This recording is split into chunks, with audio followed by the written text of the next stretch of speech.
In order to keep everyone safe and abide by the shelter-in-place orders, the industry has shifted towards virtual shoots in order to continue working and creating in a safe environment. Thorough and extensive planning in the pre-production phase will be essential for a successful virtual shoot.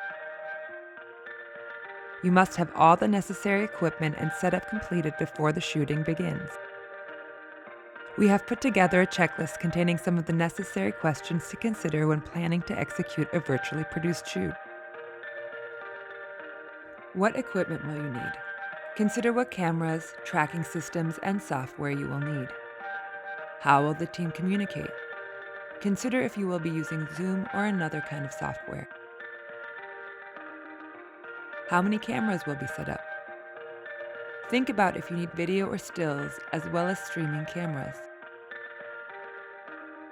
What's the location like? See if the location is indoors or outdoors, and if you will be working at multiple locations. What does the client need? See if the client will be on set or if you need to stream to the client.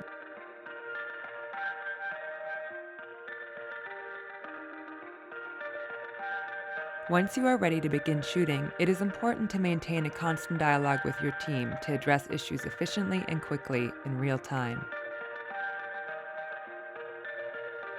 The industry is changing fast, and we all have to adapt with it. Hopefully this video gives you some insight into virtual production so you can continue to create safely and efficiently.